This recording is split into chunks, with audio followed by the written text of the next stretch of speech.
Hey guys, tonight we're diving into the stomach of a legend, Alexander the Great, the man who conquered half the known world before the age of 33, tamed wild horses as a teen, casually founded cities like he was playing ancient SimCity, and still had to decide every morning what to eat for breakfast. Was it roasted lamb in a golden bowl, boiled lentils in a battlefield tent, or just whatever didn't crawl away fast enough? Before we open his royal lunchbox, take a moment to like the video and subscribe, but only if you genuinely enjoy what I do here. And let me know in the comments where you're tuning in from and what time it is. I love seeing who's watching this at 2 AM while eating cereal straight from the box like a true war general. Now, dim the lights. Maybe turn on a fan for that soft background hum. And let's ease into tonight's journey together. Before he was Alexander the Great, he was Alexander. Eat your porridge. Long before empire building, world conquest, and being mourned by 3 continents, young Alexander of Macedon started his days like every other noble boy, with a breakfast that was aggressively wholesome and suspiciously hard to chew. Picture a chilly Macedonian morning. The sun's not even up yet, and neither is Aristotle, but the kitchen is alive with the sounds of boiling barley and people pretending it tastes better today. Breakfast for young Alexander likely consisted of boiled barley gruel, which is just a polite way of saying hot, slightly salty mush. Occasionally it might have been elevated with a splash of goat's milk, or, if it was a holiday, a dried fig that looked like it had been through something traumatic. Next to this steaming bowl of mild despair, there would have been bread, probably made of emmer or barley flour, rough in texture and morally opposed to fluffiness. It was the kind of bread that stared back, that held grudges, that doubled as a blunt object in times of political tension. Olives would make an appearance too, because nothing says childhood breakfast like bitter, oily fruit soaked in brine. And if you were lucky, and by lucky, I mean born into a royal bloodline with at least one surviving parent, you might get a wedge of goat cheese, aged to the point of self-defense and capable of clearing your sinuses from across the room. To wash it all down, wine. Yes, even for a kid. But don't get excited. It was heavily diluted, practically purple water. Macedonians believed drinking pure wine was for barbarians and poets with poor judgment. It sounds humble, and it was. But it wasn't because the Macedonian court lacked resources. No, Alexander's father, Philip II, deliberately raised his son in a culture of restraint. No luxury, no softness, just calories, protein, and the psychological conditioning of a man who would one day eat field rations in Persia without blinking. So, no golden pancakes, no royal eggs Benedict, just mush, olives, and bread so dense it could hold up a collapsing column. Breakfast, the first conquest of the day. Imagine sitting down to eat your lunch, and across from you is Aristotle, philosopher, scientist, and full-time buzzkill when it came to overindulgence. You just want to enjoy your barley bread and maybe a fig, and he's over there giving a TED talk on moderation between bites of lentil stew. Alexander, as a teenager, wasn't just learning how to swing a sword. He was trained in ethics, logic, rhetoric, and probably which foods made you too lazy to conquer Asia. Aristotle, being a disciple of Plato and a fan of balance in all things, took personal responsibility for making sure Alexander's body and mind were equally fed, though probably not equally thrilled. Meals were opportunities for character development. If you reached for a second chunk of cheese, Aristotle was likely to raise an eyebrow and casually mention how gluttony dulls the soul and thickens the wits. Fun times. But this wasn't just some uptight food shaming. Aristotle believed food played a central role in shaping leaders. Too little, and you were weak. Too much, and you were decadent. Somewhere in between, you got an empire and a tight core. It's likely Alexander learned the difference between food for fuel and food for vanity during these lessons. Simple legumes like lentils were considered good for the soul, which is impressive, considering they taste like disappointment unless aggressively seasoned. Meanwhile, anything too sweet, spicy, or luxurious was to be treated with suspicion. as if it might corrupt your morals and have you lounging in velvet by sunset. There's even some irony in how food became an educational tool. While most kids were learning the alphabet by scratching letters into wax tablets, Alexander was probably being quizzed on what Hippocrates thought about wine ratios and whether figs stimulated impure thoughts. This dietary philosophy stuck with him, even when Persian cuisine was throwing its best at him. Lamb cooked in pomegranate glaze, rice so fragrant it should have been illegal. Alexander often stuck to the basics. Bread, meat, water, maybe a few olives if things were wild. So no, lunch with Aristotle wasn't fun, but it was formative. Alexander didn't just learn how to conquer cities, he learned how to say no to seconds, and that, in ancient Macedon, was leadership. If you've ever packed a lunch with love, hope, and exactly one slice of stale bread, congratulations, you may already qualify as a Macedonian field cook. The average midday meal in ancient Macedon wasn't about flavour. It was about not fainting in the sun while shouting military slogans.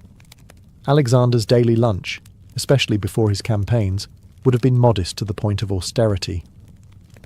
We're talking about a rough chunk of barley or emmer bread, hardened to the consistency of ceramic tile.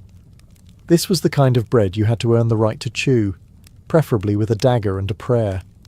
Accompanying this crunchy cornerstone of the meal were a few local treasures: goat cheese that travelled well but smelled like it wanted to fight you, and onions, which were practically a food group in Macedon. Onions were thought to promote strength and endurance, and, evidently, bad breath diplomacy.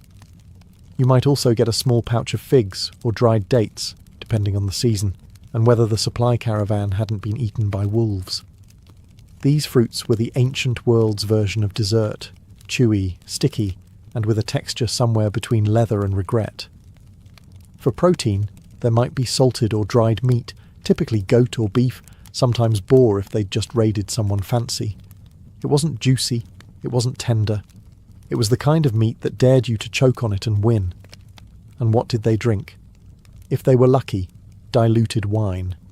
If not, lukewarm water from a leather flask, which had spent most of the day marinating in sweat and saddle dust. Refreshing, technically. It's worth noting that Alexander ate the same food as his soldiers. He didn't send for exotic spices or request grapes peeled by hand.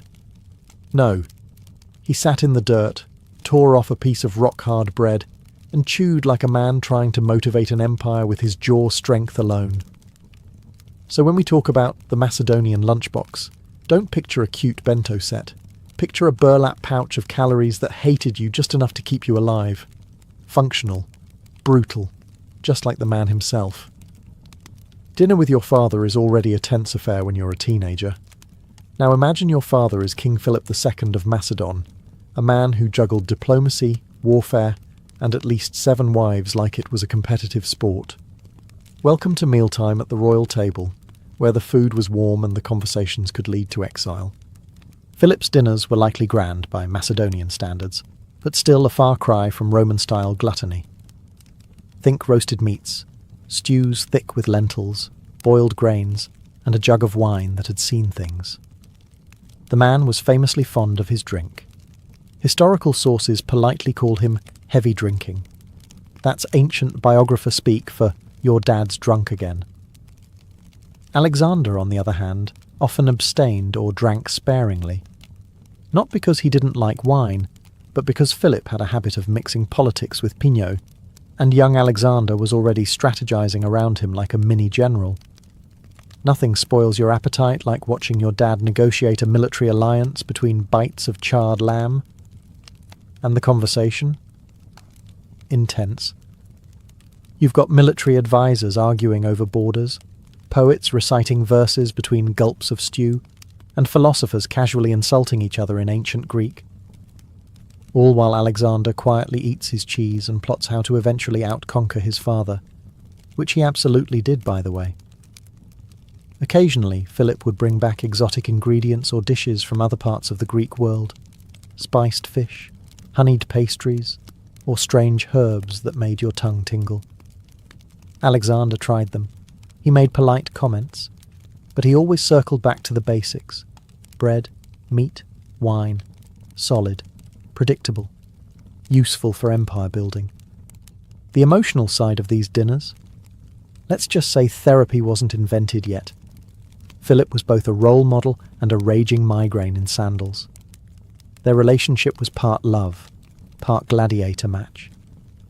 At one dinner, Alexander even stormed out after Philip drunkenly insulted him. That's how bad the vibes were.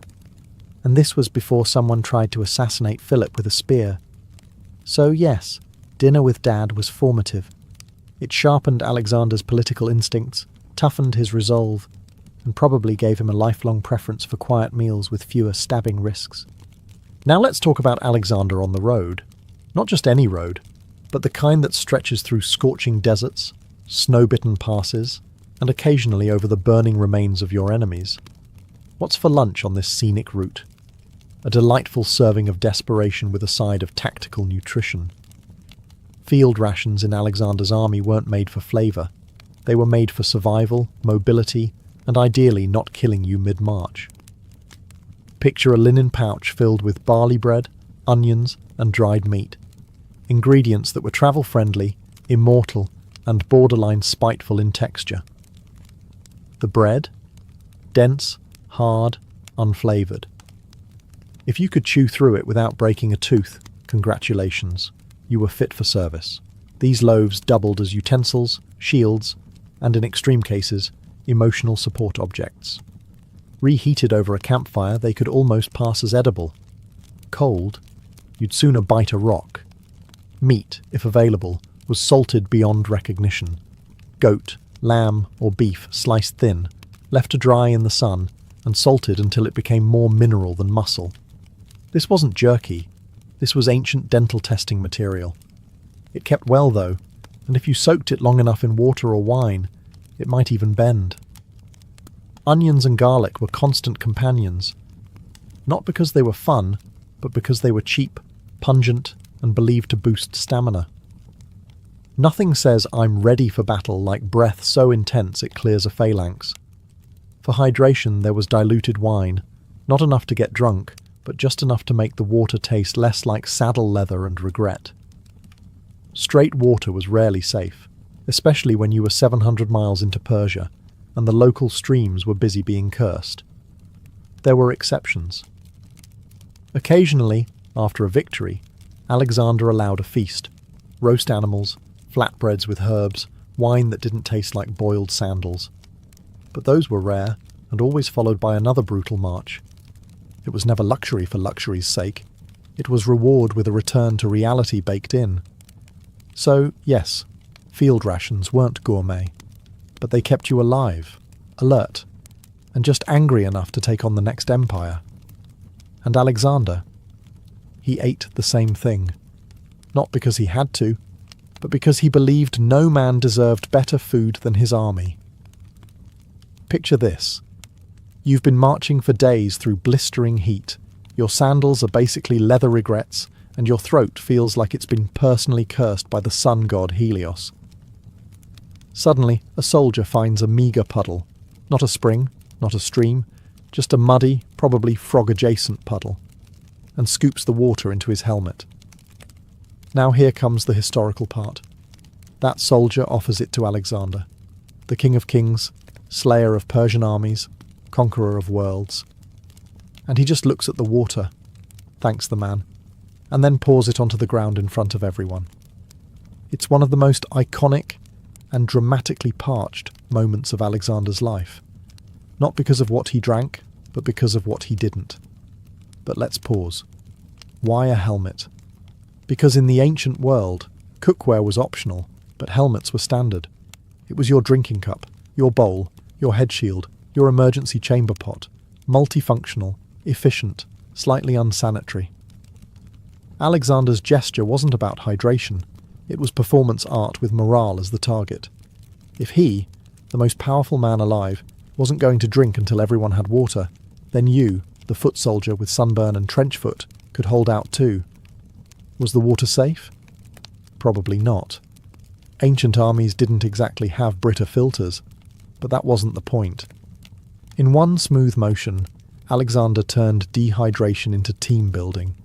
It's like a corporate trust fall, but dustier and with more sandals. And the legend stuck. Writers like Arrian and Plutarch couldn't get enough of it. Because here was a man who didn't just lead by strategy, he led by staged suffering.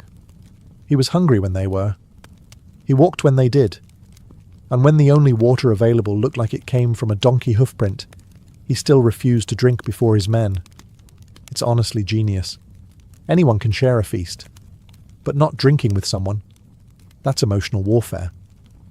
So the next time you sip bottled water and complain that it's not cold, remember, Alexander once looked at a helmet of lukewarm frog soup and said, "No thanks, I'll wait."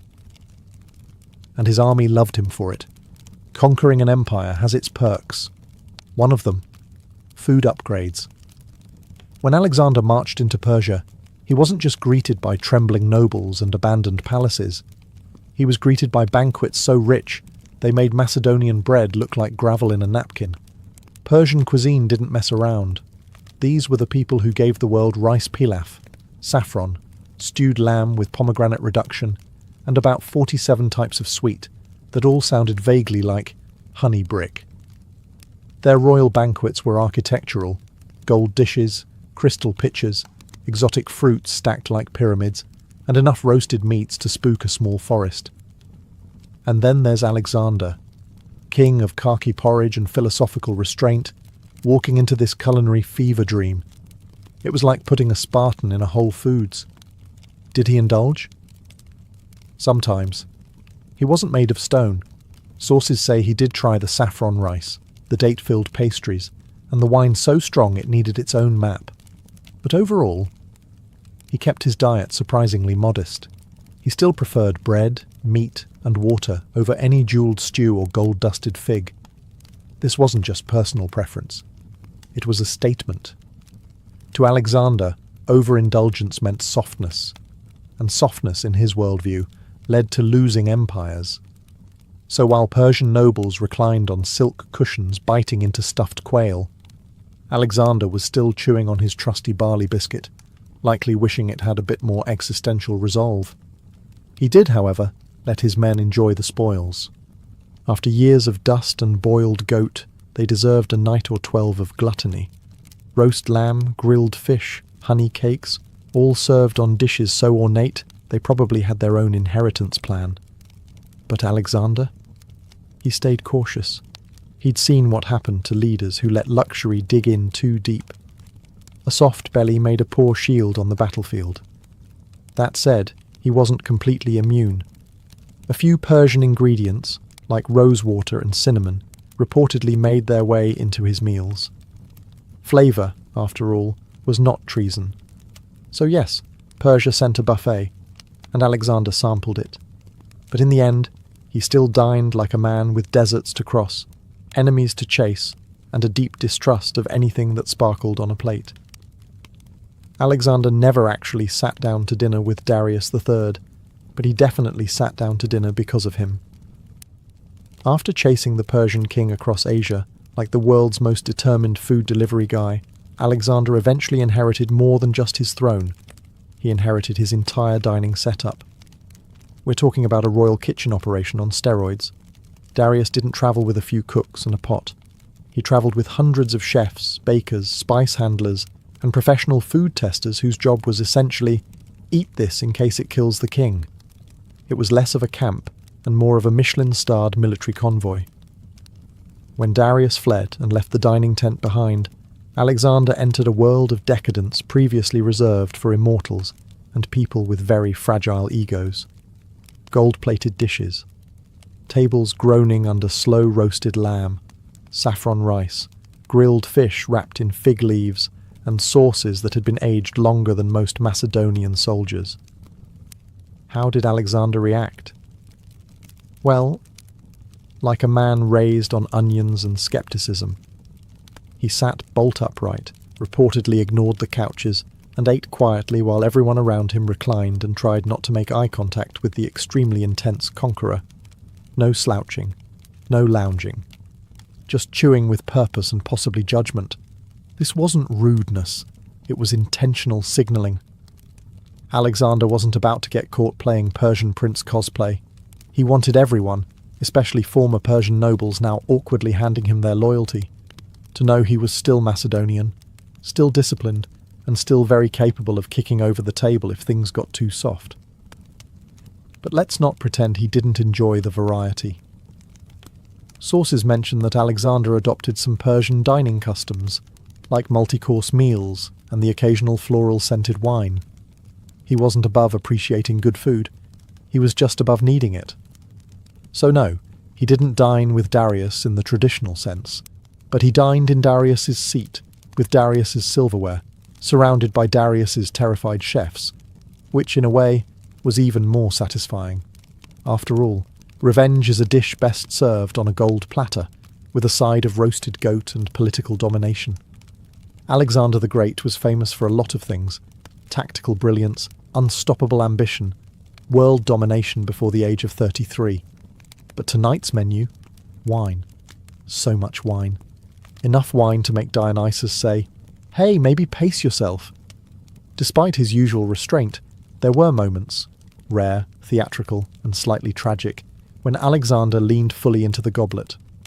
The most infamous of these took place in Persia, when the conquering hero, surrounded by luxury and a lot of people who nodded too quickly, hosted a massive, flamingly indulgent banquet. What was served? Likely an overwhelming spread of Persian delicacies: roasted lamb, rice pilafs, spiced fruits, date syrups, and wine poured like it owed someone money. There were toasts, long ones, emotional ones, possibly ones that involved dramatic recitations of Homer and crying about Achilles. Then came the incident. After many rounds of increasingly blurry diplomacy, Alexander, reportedly sloshed but still regal, decided to burn down the royal palace at Persepolis. Why? Historians still argue. Some say it was symbolic, others say it was revenge. A few suspect it was a drunk dare egged on by his equally plastered companions. You know how it goes. A little too much fermented grape juice and suddenly you're torching a world wonder. Alexander woke up with the ancient equivalent of a hangover and a slightly charred empire. It may be the first recorded moment of post-wine regret in military history. This wasn't an isolated case of tipsy leadership. Other stories mention fights breaking out after banquets, including one tragic evening when Alexander, in a drunken rage, killed his close friend Clytus, the same man who had once saved his life in battle. That particular night ended with vomiting, tears, and a crisis of existential proportions. Just your average Friday in Babylon. The takeaway? For a man so obsessed with control, alcohol was his one blind spot. And the more success he had, the harder it was to keep the wine and the yes men from overflowing. So, yes, Alexander drank. Occasionally too much. And when he did, he wasn't a king or a god. He was just a very drunk man with a very bad sense of scale. And unfortunately access to tortures. Marching into India was not just a geopolitical maneuver. It was a culinary curveball for Alexander and his exhausted, flatbread-fed troops.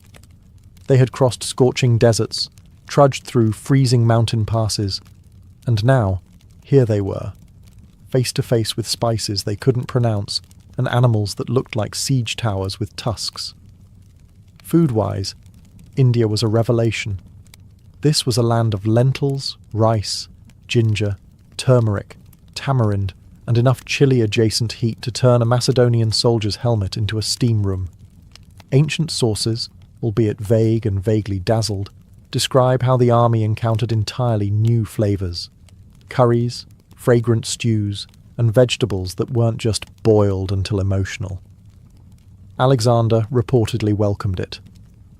Despite his taste for simplicity, he was curious, adaptable, and just self-aware enough to know that you don't insult local cuisine while you're still technically invading. He tried their food, he respected their traditions. He did not, however, learn to cook. That remained strictly someone else's problem. His men, on the other hand, did not adjust as gracefully. Macedonian soldiers were built for meat, bread, and grumpiness. Spiced lentils and strange fruits were met with suspicion, or, in some cases, public complaint loud enough to scare the elephants. Rumour has it, many soldiers began missing good old barley stew. That is, if you can call barley stew good. Then came the elephants. Not as dinner, mind you, as battlefield opponents. Alexander, always the pragmatist, probably took one look at a war elephant and said, "Okay, we're not eating that, but we're definitely hiring a few." Still, Indian hospitality came with tables full of richly flavoured dishes, goat simmered in spices, fried doughs, date desserts. Even if Alexander stuck to small portions, he couldn't ignore the overwhelming generosity. In fact, some reports claim he sent food back to his troops as a morale booster, which is ancient general speak for, "Here, try this and stop crying." Ultimately, India expanded more than just the empire's borders. It expanded their taste buds, their spice tolerance, and their emergency bathroom planning. And for a man who had once considered a salted onion lunch, this was growth. You can conquer Persia, march through Egypt, cross into India, and dine with kings, but eventually, the lentil always finds you. For Alexander, no matter how far he wandered, or how many golden feasts were laid before him, he kept circling back to the culinary equivalent of a shrug: boiled lentils. Humble, unpretentious, and textured somewhere between mushy gravel and warm skepticism, lentils were his dietary North Star. Now, was this because he loved lentils? Probably not. No child dreams of one day ruling the world while munching on lukewarm legumes. But lentils were practical, nutritious and, most importantly, politically neutral.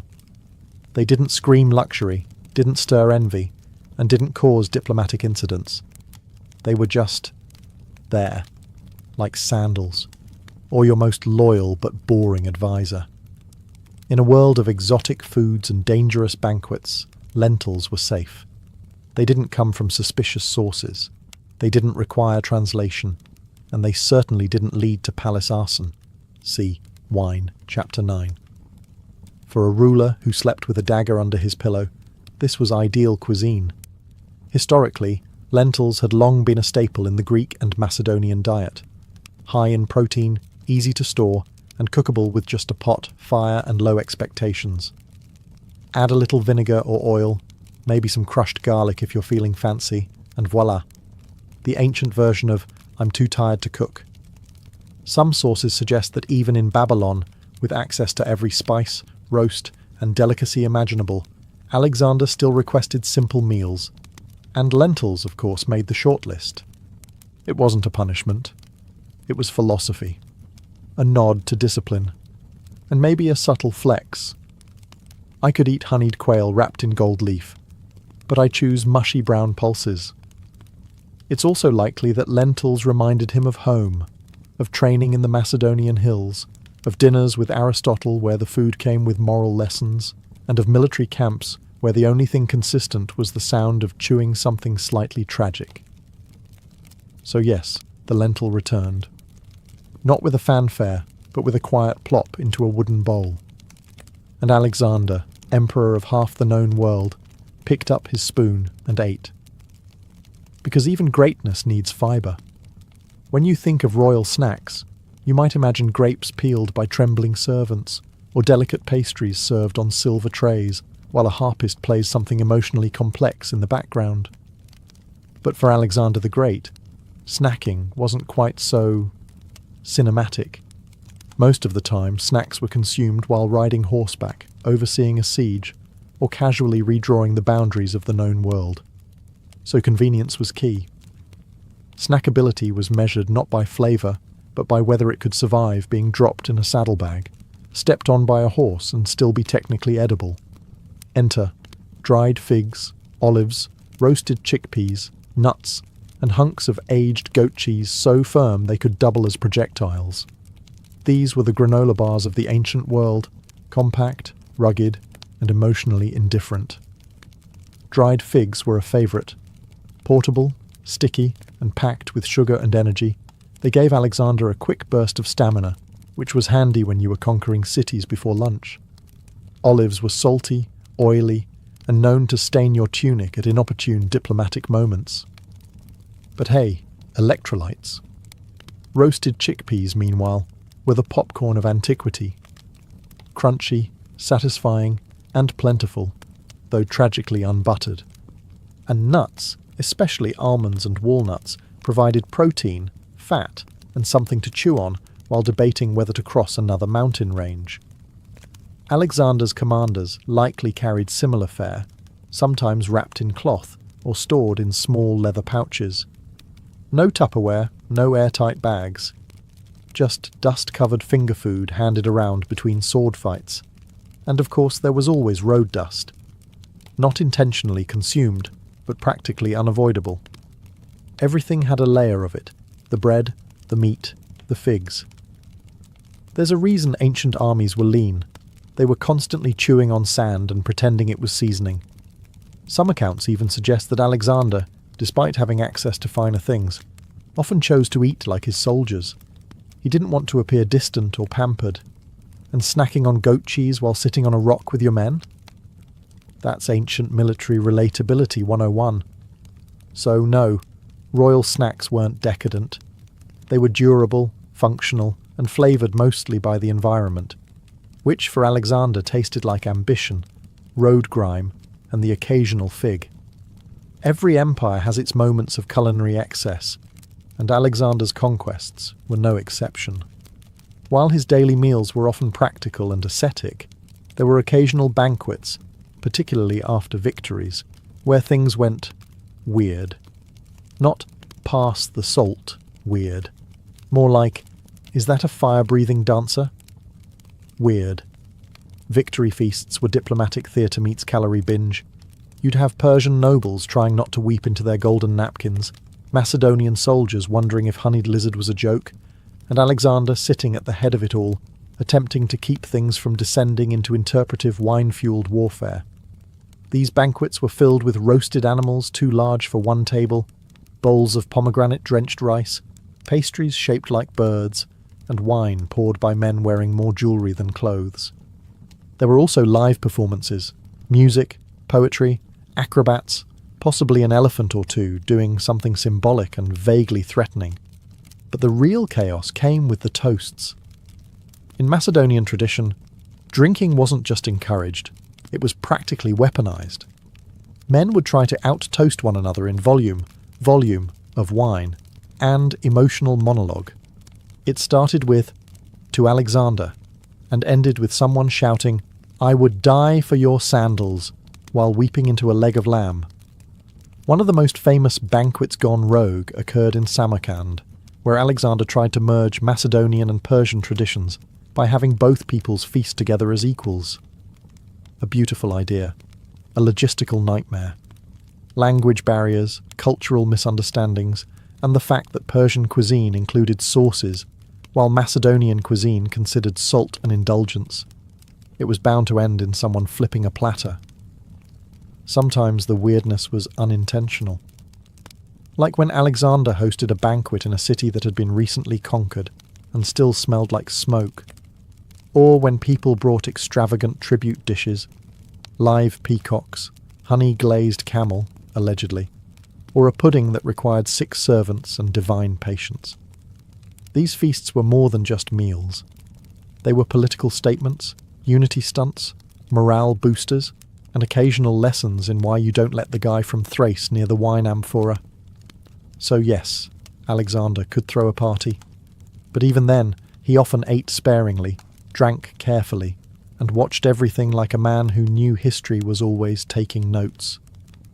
By the time Alexander reached Babylon, he wasn't just a king. He was a global brand, with a diet that now included elements from Greece, Persia, India, and whatever that thing was, they roasted in Bactria. Babylon, of course, rolled out the red carpet. And by red carpet, we mean feasts that made Olympic opening ceremonies look like potlucks. This was the culinary climax of his journey. Babylonian chefs were masters of opulence. They had access to grain-fed lamb, spiced date wine, cooked fruits, and endless sauces, all served with flair, and usually on something gold. Meals came in courses, with music, incense, and the faint scent of either glory or exhaustion. Maybe both. Alexander's table was now a geopolitical event. Sitting beside him, Persian satraps, Indian emissaries, Greek generals, and probably a philosopher or two pretending they weren't deeply uncomfortable with cumin. Yet despite the spectacle, Alexander still ate simply most of the time. He didn't gorge. He didn't drape himself in honey. He kept the old habits: bread, meat, maybe a little wine, even as peacocks stuffed with dates paraded by. One part discipline, one part political messaging. Yes, I rule the world, but I'm still humble enough to chew jerky like a field grunt. And then came the final feast. Accounts vary wildly, as ancient historians weren't exactly known for fact-checking. But most agree Alexander attended a massive banquet, possibly in honour of a god, a friend, or just surviving another Thursday. There was food, there was a lot of wine. And sometime afterward, he fell ill. Was it poisoning? A fever? Malaria? Liver failure from years of high-functioning world domination? We'll never know. What we do know is that for 11 days, Alexander lay bedridden, unable to speak, eat, or rise. The man who'd consumed continents could barely sip water. There's no detailed record of his last meal. It probably wasn't grand. It might have been a cup of wine, or just a damp cloth on his lips. In the end, the conqueror of empires went the way of all mortals, quietly, humbly, and possibly hungry. So ended the feasting. So ended the man. And in Babylon, the banquet tables were cleared, and history took its seat. Let's imagine, just for a moment, that Alexander the Great wandered into the modern world, dusty cape, sword at his side, a little confused by escalators, and found himself standing in line at a food court. What would he order? Let's be clear. Alexander wasn't a man for fluff. He didn't suffer indecision, and he certainly didn't believe in build your own bowl. He'd scan the options: fusion tacos, rainbow smoothies, deep-fried everything, and likely settle on something simple, portable, and protein-packed. He'd skip the sugar-crusted trend foods and probably head straight for a lamb gyro, nodding approvingly at the roast meat spinning like a mini war chariot. Barley-based energy bars? Familiar territory. Lentil soup? A nostalgic favourite. Grilled onions? Yes, but only if the smell reminded him of conquest and poor impulse control. Fast food would puzzle him, but military efficiency might win him over. The idea of food being ready in under 2 minutes would have felt like witchcraft in Macedon, though he'd probably want to inspect the kitchen, and possibly conquer it. If forced to deal with a modern menu, he'd have questions. Why is this called a Caesar salad? Was he not stabbed in the forum? Why is this chicken General Tso's? What army did he command? And upon tasting a milkshake, this is delightful. What animal did you milk to get sugar? Health-wise, he'd probably thrive. His original diet, light on carbs, heavy on walking 20 miles before breakfast, was already influencer approved. Paleo. He basically invented it. Keto? That's just campaign season. Yet, even with all this novelty, it's likely Alexander would still crave simplicity. A flatbread, some roasted meat, a cup of wine, mixed, of course, because he wasn't a barbarian. No glittery cupcakes, no avocado toast. Definitely no food served in a mason jar. Why? Because Alexander wasn't just a man of appetite. He was a man of purpose. Food was fuel, a tool. Occasionally a morale booster, but never the main event. So if you ever find yourself debating what to order while feeling deeply indecisive, just ask yourself, would Alexander eat this? Or would he annex it? And suddenly, that lentil wrap might not look so boring after all. In the waning days of the ancient world, when the Mediterranean's greatest minds still gathered beneath colonnades and argued over the nature of the cosmos, a woman named Hypatia stood at the centre of it all. Born around 360 CE in the intellectual melting pot of Alexandria, She was not supposed to lead, not according to the customs of the time. Yet there she was, not just participating in philosophy and science, but excelling in them. Her father, Theon, was a respected mathematician and philosopher associated with the Great Museum of Alexandria, a centre of learning that still echoed the fading legacy of the once mighty library. But while most fathers taught their sons to read and ride, Theon went all in on his daughter. He trained Hypatia in arithmetic, geometry, astronomy, and Platonic philosophy. She didn't just memorize theories, she questioned them, debated them, and taught them. By the time she reached adulthood, Hypatia had outpaced her father in both intellect and influence. Her lectures drew students from across the empire, pagans, Christians, skeptics, and zealots alike. She taught openly in the streets and lecture halls, wrapped in her philosopher's cloak, commanding attention not with authority but with clarity. She explained celestial motion, conic sections, and the properties of numbers with such brilliance that people described her as nearly divine. And this was not some cloistered scholar hidden in dusty rooms. Hypatia moved freely through the male-dominated world of late Roman Egypt, offering counsel to city officials and even Roman governors. She embodied the old world, the classical world, one that was slipping fast beneath the tides of religious transformation and imperial instability. But Alexandria was no longer just a city of books. It was also a battleground of faiths, Christianity rising, paganism waning, and politics becoming more dangerous than any equation. Hypatia's fame, her independence, and her status as a symbol of rational classical thought began to stir envy and resentment among those who preferred revelation over reason. Still, in those early years, she was untouchable. Hypatia was the final light of a fading era, a woman revered not because she fit into the world of men, but because she rose far above it. In an age when women were expected to marry, bear children, and stay far from the lecture halls, Hypatia did something profoundly subversive. She chose the life of the mind. And more importantly, Alexandria let her.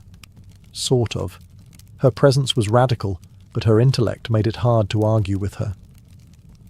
Hypatia didn't claw her way into intellectual circles, she was invited.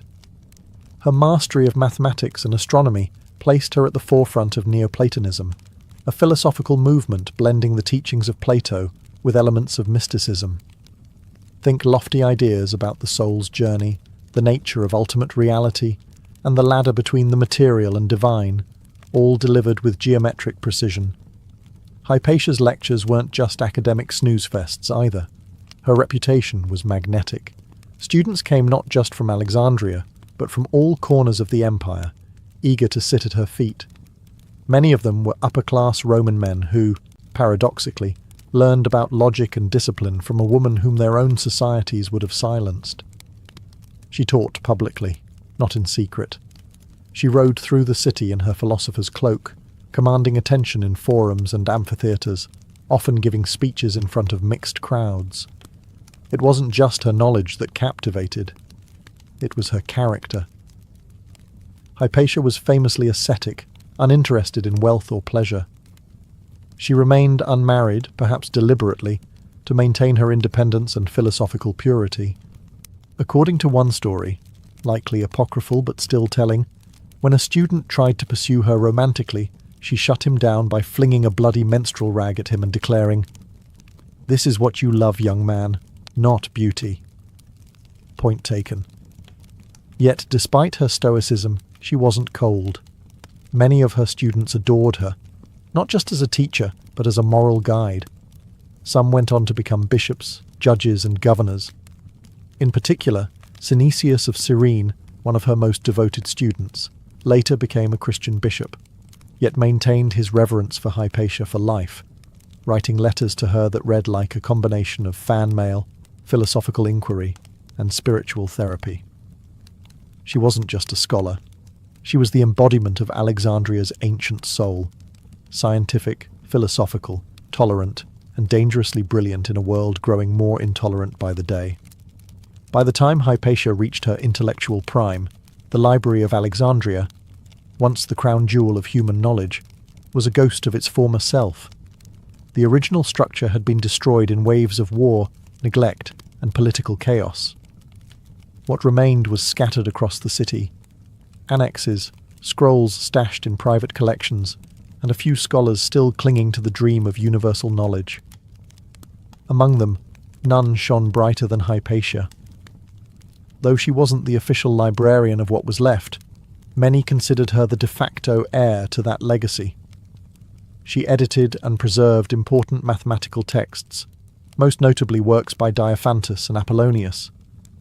Some scholars believe she even contributed to the design of the astrolabe and the hydrometer, tools crucial to astronomy and measurement. That's right, she wasn't just theorizing about the stars, she was helping build the instruments used to observe them. And then there was her commentary on Ptolemy's Almagest, a complex astronomical treatise filled with math-heavy models explaining planetary motion. Most people couldn't even pronounce it, let alone improve it. But Hypatia's revisions made the work more accessible for future generations, ensuring its survival through the ages. Ironically, her edits would become standard in Arabic translations centuries later, long after the Roman world had forgotten her name. But Hypatia wasn't hoarding knowledge. She believed in sharing it, relentlessly. Her classroom was wherever she stood. Whether diagramming parabolas or deconstructing Plato's forms, she never treated science and philosophy as separate domains. To her, they were united, the mind and the cosmos, one vast interconnected system. This belief made her revered, but also vulnerable. Because Alexandria was changing. Christian bishops were gaining power, temples were being converted into churches, and suspicion of pagan knowledge was growing. Hypatia, a philosopher rooted in classical tradition, began to be seen not just as a teacher, but as a threat. A woman who taught astronomy instead of theology, who questioned rather than obeyed, who remained publicly unaffiliated with any religion. It didn't matter that some of her students were Christians, or that she showed no open hostility to the church. What mattered was the symbolism. Hypatia represented the old world, one of reason and inquiry, and in a city that was turning toward dogma, that was more dangerous than any scroll. By the early 5th century, Alexandria was no longer the serene cradle of learning it once aspired to be. It was a pressure cooker of religious fury, political rivalries, and street-level violence. Hypatia, whether she liked it or not, had become more than just a philosopher. She was now a symbol, and symbols tend to attract mobs. The tension in the city was palpable. On one side stood the pagan and intellectual elite, still clinging to the remnants of Greco-Roman culture. On the other, the rising tide of Christianity, no longer a persecuted faith, but now an assertive, politically dominant force. And in the middle were Roman administrators trying to hold the peace with all the effectiveness of a man trying to mop the ocean. The newly appointed Christian Bishop of Alexandria, Cyril, was ambitious, influential, and eager to cement the church's authority over the city. His rival was Orestes, the Roman governor, a Christian himself, but politically cautious and somewhat more tolerant of Alexandria's traditional pluralism. The two men loathed each other, and in that boiling cauldron of hostility, Hypatia, unintentionally, became a lightning rod. She had the respect of Orestes, often serving as a trusted advisor, but she remained staunchly neutral in religion, refusing to convert, refused to take sides, and refusing to disappear. That, in a time when neutrality was seen as betrayal, was a problem. The Christian population, particularly its more militant factions, began whispering that Hypatia was the reason Orestes and Cyril were locked in conflict, that she was casting spells, manipulating politics with pagan sorcery, holding Alexandria back from its Christian destiny. It was, of course, nonsense. But when a city is drunk on zeal and blood, nonsense spreads faster than reason. At the same time, a group known as the Parabolani, essentially religious enforcers, or monks with muscles, were gaining influence under Cyril. Originally created to tend to the sick and bury the dead, they increasingly resembled a paramilitary force, enforcing church authority on the streets. And there was Hypatia, brilliant, independent, respected by Roman power, unrepentantly pagan in her worldview, calmly riding her chariot through town like she didn't have a target painted on her back. But in Alexandria's new order, no one stood above the crossfire for long. Cyril of Alexandria did not come to power with meek intentions. Succeeding his uncle Theophilus as bishop in 412 CE, Cyril inherited a church ready to dominate, and he had no interest in being merely a spiritual leader. He was a man who wielded theology like a sword and politics like a dagger. And Alexandria, fragmented by ideology, was the perfect place to wage his campaign. Cyril's mission was twofold: to root out heresy and to assert the supremacy of the church over civil authority, and he wasted no time. He closed Novatian churches, expelled Jews from the city, and expanded his influence over both the pulpit and the street. His sermons didn't just inspire, they mobilized. He knew the power of spectacle, of aligning divine rhetoric with physical force, and the parabolani, that unofficial militant arm of the church, became his boots on the ground. Naturally, this didn't sit well with Orestes, the imperial governor. Though a Christian, Orestes upheld Rome's long-standing policy of religious tolerance. He resisted Cyril's aggressive moves, particularly those that infringed upon civil law. Their relationship went downhill faster than a marble rolling down a temple staircase. Orestes tried diplomacy. He tried containment. What he got in return was violence, when a Christian mob attempted to assassinate him, hurling stones during a public address, and one monk, Ammonius, was arrested and executed for the attack. Cyril hailed him as a martyr. The rift was now an open wound, and caught in this high-stakes power struggle was Hypatia, respected by Orestes, resented by Cyril's followers, and impossible to ignore. She wasn't overtly political, but her intellect and influence made her a threat. Her very existence undermined the idea that wisdom flowed only through the church. A woman, a pagan, an astronomer, and a close advisor to Cyril's greatest political enemy. It didn't matter that Hypatia had no army, no ambition for office. In a city where theology and power were now indistinguishable, neutrality was the most dangerous position of all. And Cyril's silence on the growing whispers against her would prove deafening. Because in Alexandria, when people start pointing fingers at witches, it's only a matter of time before someone lights the fire. By 414 CE, Alexandria had become a city where truth was no longer required for conviction, only suspicion and a crowd. Hypatia, once celebrated across the empire as a philosopher of unmatched brilliance, was now being recast in darker tones by her enemies. Whispers spread like plague that she was a sorceress, that she kept Orestes under her spell, that she was plotting against the church. None of it had any factual basis, but facts were no longer fashionable. Much of the propaganda against Hypatia played on her visibility. She was a public figure, riding in her chariot, teaching in the open, consulting with high officials. That sort of confidence, in a woman, no less, offended the rigid worldview taking root among Alexandria's religious hardliners. To them, Hypatia represented everything that was wrong with the old world. She was female, philosophical, and defiantly unconverted. Rumours claimed she worshipped demons, that she practiced dark arts, that her astrolabes were magical instruments used to bend the will of men. In reality, they were just scientific tools. But science, in an age gripped by religious extremism, can look an awful lot like sorcery to those who don't understand it, or don't want to. One story even accused her of preventing reconciliation between Orestes and Bishop Cyril. The logic was as follows: Hypatia advised Orestes, Orestes opposed Cyril, therefore Hypatia must be the root of the conflict. A tidy little syllogism.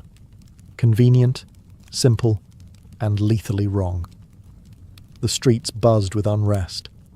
It was no longer a matter of if something would happen to Hypatia, but when and how violently. The Parabolani, once caretakers of the poor, had fully transformed into zealots itching for a cause. And the city's Christian majority, already primed to see Hypatia as a dangerous pagan witch, needed only the faintest nod to act. That nod never came publicly from Cyril. He was too careful for that. But his refusal to condemn the rumours, to quell the hysteria, to publicly defend a woman he surely knew was innocent, spoke volumes. Silence, after all, is just another kind of signal. And so the trap closed slowly, invisibly, around Hypatia, not with chains, but with whispers and pointed fingers. The kind of prison you never see until it's too late. It happened in the spring of 415 CE. Hypatia, now in her mid-50s, still rode her chariot through Alexandria's streets, still taught her students, and still dared to exist in defiance of the narrative her enemies had crafted. She likely knew the danger. The glances had turned hostile, the whispers sharper, and the atmosphere thick with menace. But she carried on, a living rebuke to fanaticism. And then one day, they came for her. It wasn't an organised trial or an official execution. It was a mob, frenzied, righteous, and brimming with hate. Led by the Parabolani and allegedly stirred by a man named Peter, a reader in the church, they intercepted her in the streets. She was dragged from her chariot, stripped of her clothing, and hauled into a church building. A sacred space turned into a butcher's den. What happened next is difficult to describe without flinching. Contemporary accounts, particularly that of the historian Socrates Scholasticus, say the mob murdered her with roof tiles or oyster shells, flaying the flesh from her bones. Others say they tore her body apart limb by limb. What we do know is that after they killed her, they burned the remains. An extra insult, as if erasing every trace of her existence would somehow make the deed righteous. It was a murder not of policy, but of passion, the kind fueled by ideology, not legality. No trial, no verdict, just execution by rage. Alexandria lost more than a woman that day. It lost its last voice of the classical tradition, its last public philosopher, and arguably its last claim to the cosmopolitan spirit that had once defined it. Orestes was powerless to respond. Cyril. He expressed regret, but distanced himself from any responsibility. There were no arrests, no public inquiry. The silence that had preceded Hypatia's death was followed by more silence, and then, gradually, forgetting. But the damage was done. With Hypatia's death, a symbolic door slammed shut on antiquity's age of reason. It marked the end of Alexandria as an intellectual capital and the beginning of its descent into theological rigidity. Her mutilated body was the final punctuation mark on centuries of slow cultural erosion. A scholar was killed. A world was lost. In the weeks following Hypatia's brutal murder, Alexandria fell eerily quiet. Not because peace had returned, but because something essential had died. The streets still bustled. Churches still rang with chants. Bureaucrats still stamped scrolls. But the soul of the city, that open exchange of thought, that synthesis of Greek philosophy, Roman governance, and Egyptian mysticism, had dimmed forever. There was no justice for Hypatia. No trial. No restitution. Orestes, already weakened, eventually disappeared from the historical record. Some say he left Alexandria, too politically isolated to govern. Others say he was recalled to Rome. Either way, the one man in power who had tried to shield her was gone. And Bishop Cyril? He emerged from the crisis stronger than ever. Though Cyril denied involvement in her death, many saw his silence and rhetoric as tacit approval. He made no effort to punish the killers. He never condemned the act publicly. In time, he was even canonized. Saint Cyril of Alexandria, remembered more for his battles against heresy than the philosopher whose blood had been spilled under his watch. As for Hypatia, her legacy was swiftly buried, not just physically, but intellectually. Her name was scrubbed from many records. Her writings were lost, her teachings attributed to others, her contributions to mathematics and astronomy scattered across history with faint traces of authorship. In the blink of a historical eye, one of the most brilliant minds of late antiquity was turned into a whisper. But whispers linger. Centuries later, Hypatia's story began to resurface. First in the writings of Renaissance humanists, who saw in her a martyr for reason. Then in Enlightenment salons, where she became a symbol of intellectual freedom suppressed by dogma. By the 19th and 20th centuries, she was elevated once again. The woman philosopher, the last guardian of Alexandria's ancient wisdom, a tragic figure whose death marked the twilight of classical civilization. Still, what we know about Hypatia today comes largely from the accounts of men. Students like Synesius, historians like Socrates Scholasticus, and chroniclers from a later time trying to piece together a shattered mosaic. The woman herself? Her voice was silenced. But her silence became thunder. Despite the centuries of silence, Hypatia refused to be forgotten. Her name, once nearly erased, resurfaced in every age that questioned authority and valued the pursuit of truth. She became more than a historical figure. She became a symbol. Not just of a murdered scholar, but of an idea. That reason must stand its ground, even when the world turns violent. During the Renaissance, thinkers rediscovered her story and held her up as a martyr to ignorance. In the Enlightenment, philosophers and skeptics pointed to Hypatia as proof of what happens when religion crushes inquiry. Voltaire wrote of her with fury, portraying her death as the final nail in the coffin of classical learning. She was cast as a tragic heroine in plays, poems, and later novels. Often exaggerated, yes, but always admired. In modern times, her story has inspired scientists, feminists, and secularists alike. To mathematicians, she's one of the earliest recorded women in the field, a forerunner to those still fighting for representation in STEM today.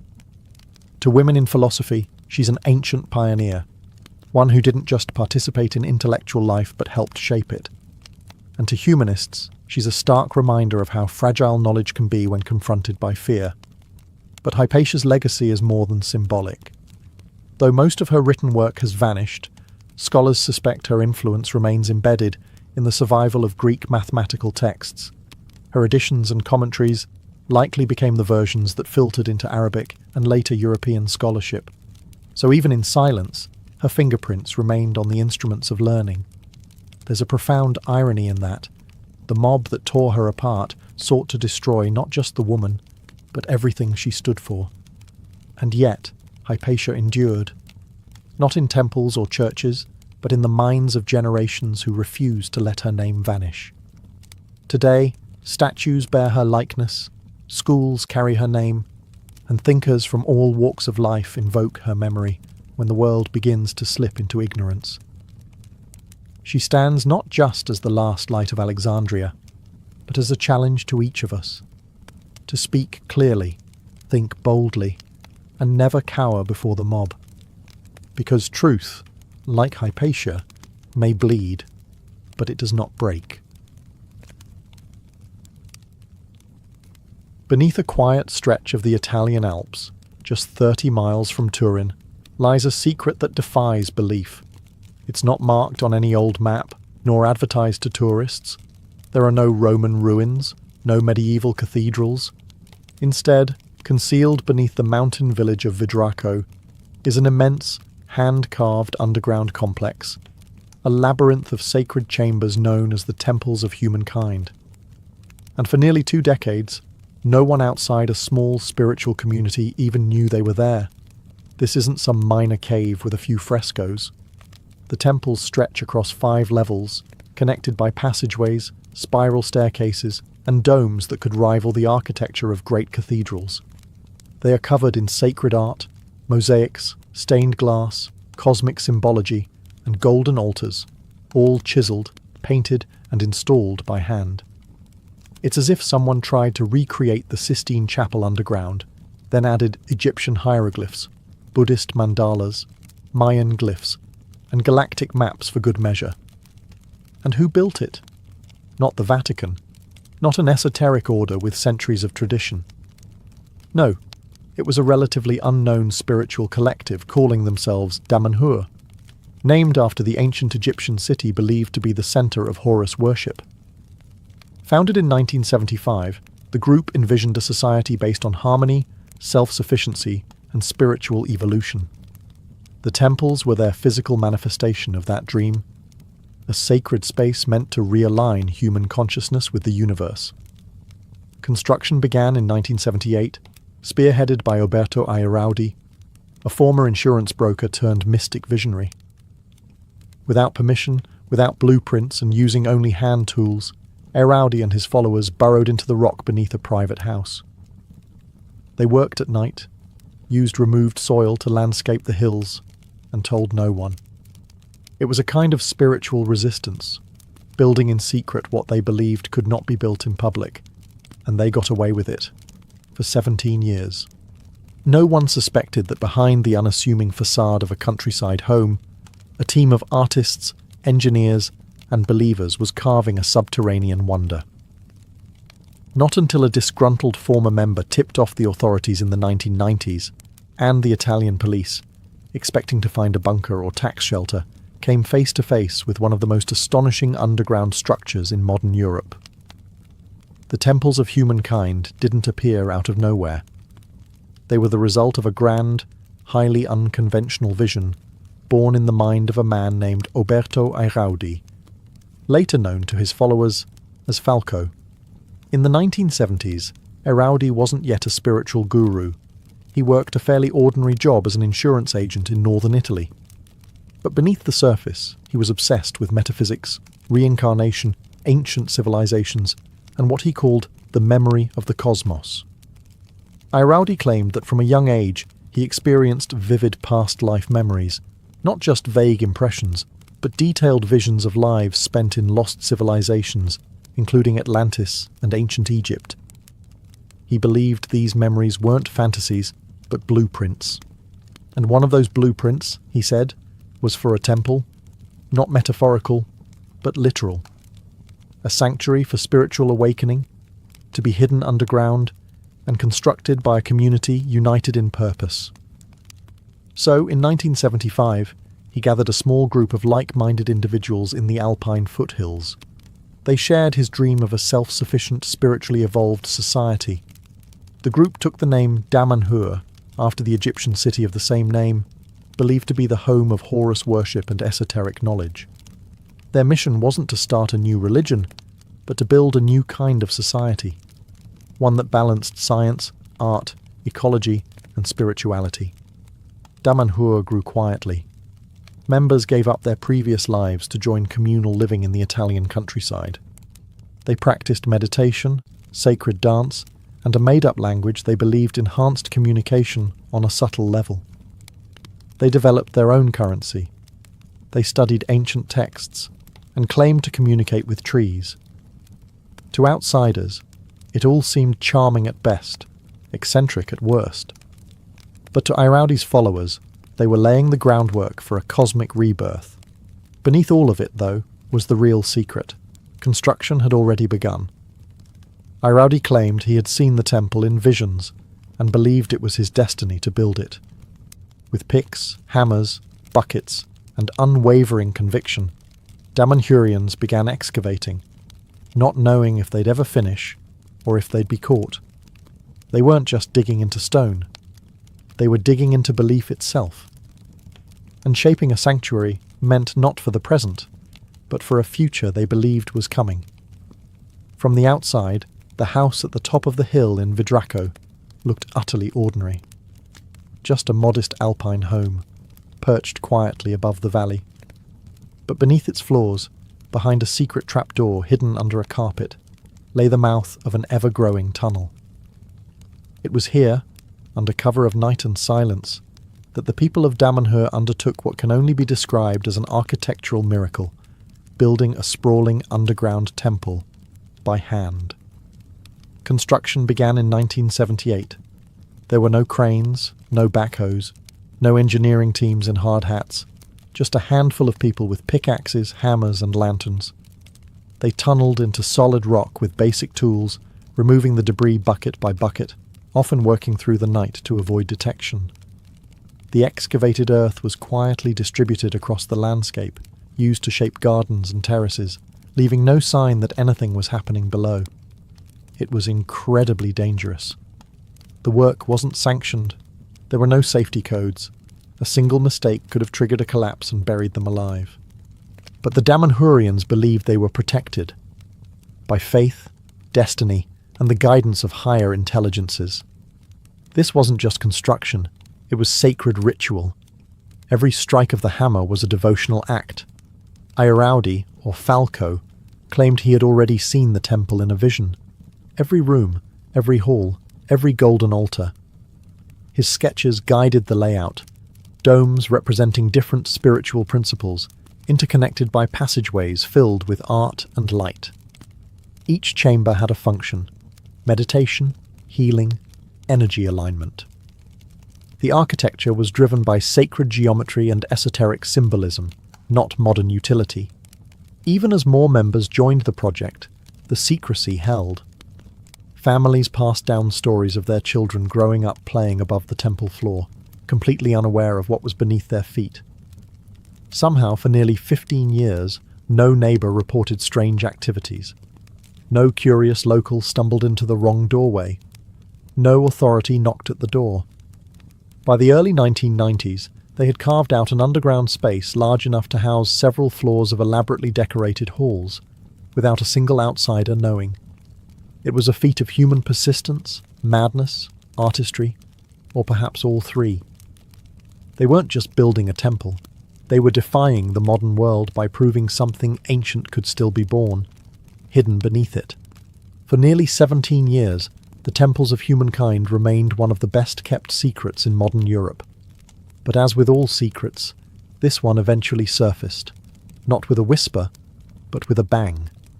In 1992, a former Damanhur member, bitter over a dispute with the leadership, decided to report the existence of the underground complex to the Italian authorities.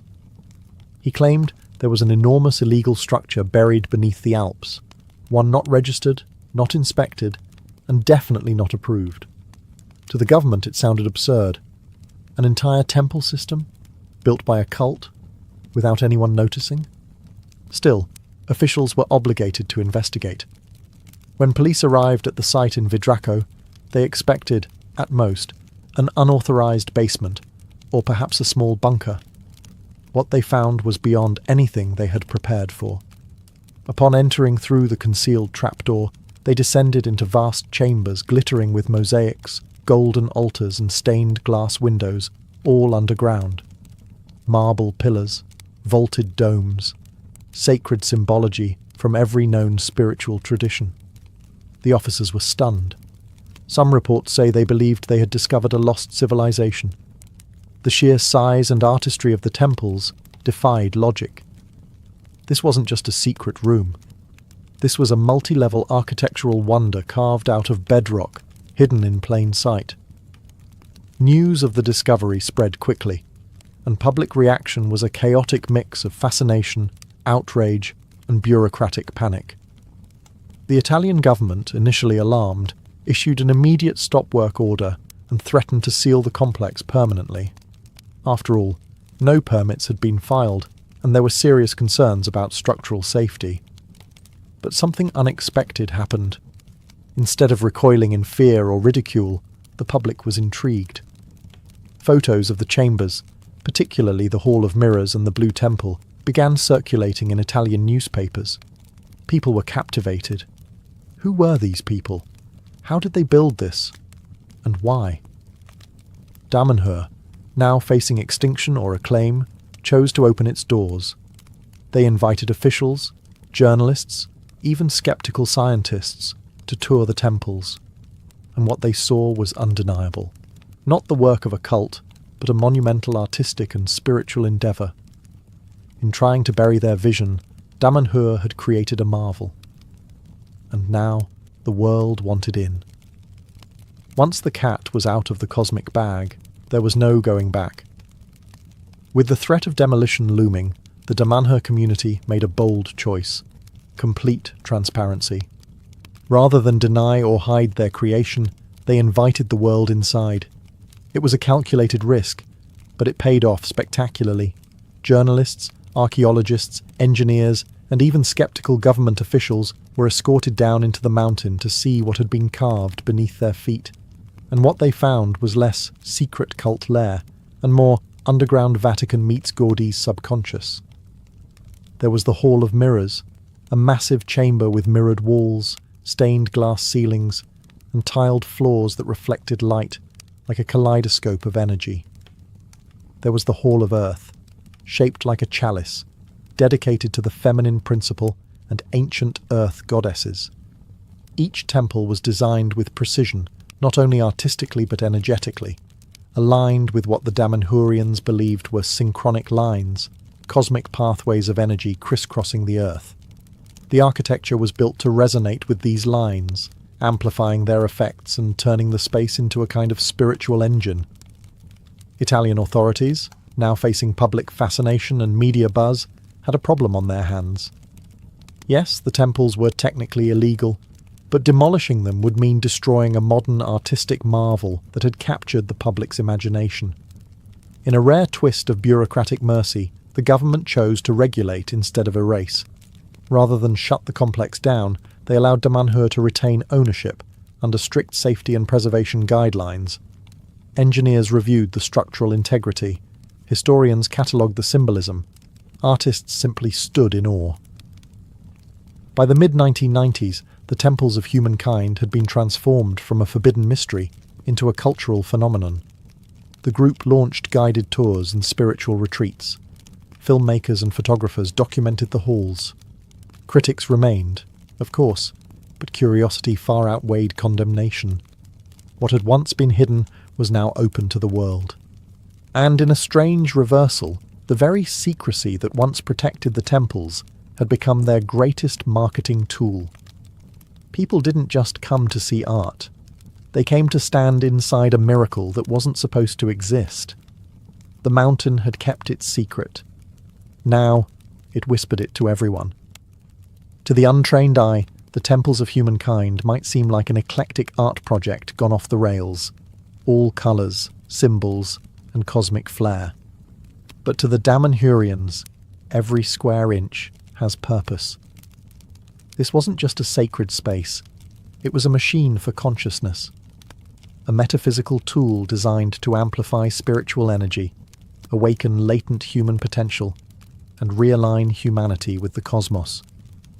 At the core of Damanhur's philosophy is the belief that Earth is crisscrossed by synchronic lines, energetic currents similar to ley lines or acupuncture meridians. These lines, they say, connect powerful sites across the planet: the pyramids, Stonehenge, Machu Picchu, and now the underground temples in Vidraco. The temples were not randomly placed. They were intentionally built at the intersection of these lines, making them, in Damanhurian logic, a sort of interdimensional charging station. Each chamber within the temples reflects a different spiritual concept. The Hall of Water, for instance, is dedicated to past lives and emotional healing. The Hall of Spheres is considered the temple's energetic nucleus, a place intended to communicate with higher intelligences and distant civilizations. No, not metaphorically. The Damanhurians genuinely believe that consciousness exists beyond Earth, and that the temples act as a beacon. It's not just symbolic. The community incorporates sound, geometry, and material resonance into the architecture to activate these energies. Walls are embedded with copper coils. Quartz crystals are positioned to reflect frequencies. Every element, from colours to symbols to materials, is chosen based on how it resonates with human consciousness and planetary harmonics. Visitors often describe strange experiences, feeling waves of energy, hearing unexplained tones, or entering altered states of awareness. Whether placebo or power grid, the temples do seem to have an effect. Even skeptical scientists have noted unusually strong electromagnetic activity in some chambers. But for the Damanhurian faithful, science only confirms what they already know. This is a living temple, one that interacts with intention, emotion, and thought. It is a bridge, not just between Earth and the stars, but between what we are and what we could become. In their eyes, the temples of humankind are not a relic of the past, but a prototype for the future. While the underground temples are the most visually spectacular part of Damanhur, they are only one piece of a much larger spiritual experiment. Above ground, the Federation of Damanhur functions as a kind of intentional micronation, complete with its own constitution, currency, schools, and even timekeeping system. That's right. They use their own calendar, which started in 1975, the year the Federation was founded. In Damanhurian reckoning, we are currently in year 50-something. The community is organized into eco-villages, each with a specific purpose: farming, arts, research, healing, or temple work. Daily life blends the mystical with the mundane. Residents grow their own food, participate in group meditations, and meet for weekly social alchemy sessions, designed to align the individual's spiritual progress with the group's collective evolution. At its peak, Damanhur boasted over 1,000 members from more than 30 countries. Newcomers don't just join casually. They undergo an initiation process and are encouraged to live communally, give up some personal possessions, and contribute their skills to the collective. Professions range from sculptors to software developers. Everyone is expected to contribute to the whole. Education plays a huge role in Damanhurian life. Children are taught not only math and language, but also sacred geometry, ancient mythology, and energy awareness. There's even a Damanhurian university, offering courses in esoteric sciences, spiritual physics, and alternative healing methods. If it sounds like Hogwarts with solar panels, you're not far off.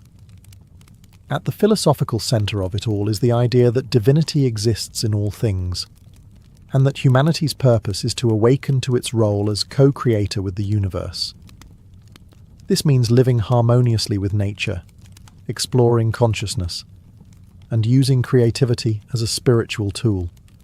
To outsiders, the community can seem eccentric, even cult-like, but there's no single deity, no enforced dogma, and no charismatic tyrant. Leadership is democratic, and roles rotate. Members are free to leave, and many do. Critics exist.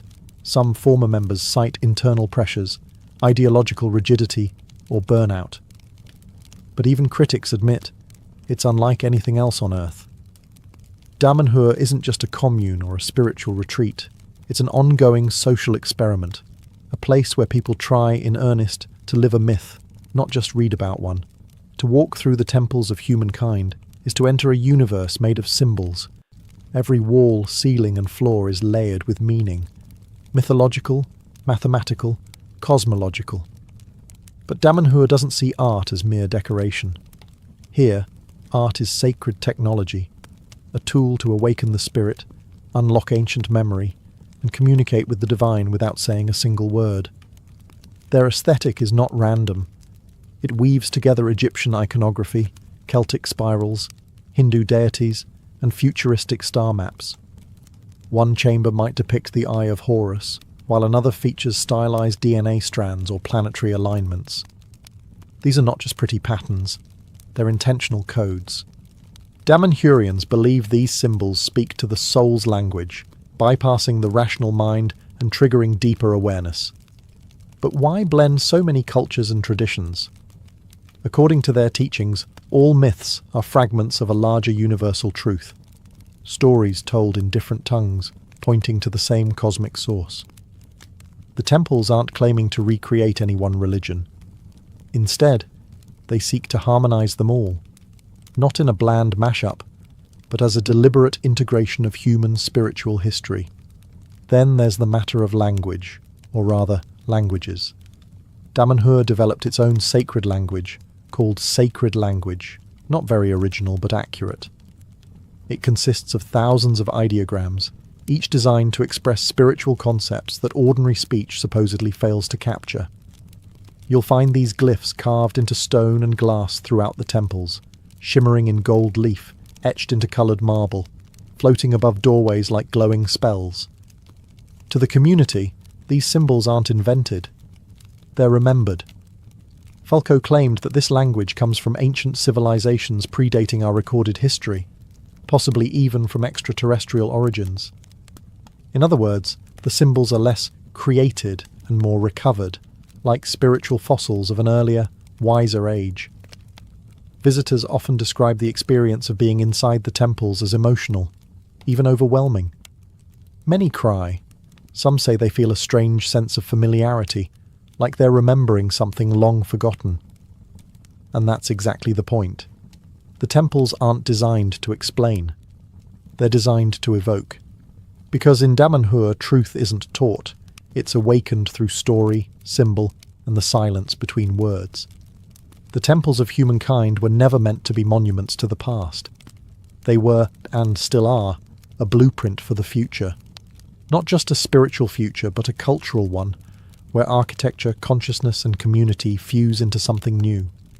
While the world above rushes forward with technology and division, the world beneath Vidraco continues to expand slowly, intentionally, one brushstroke at a time. Even today, the temples are not finished.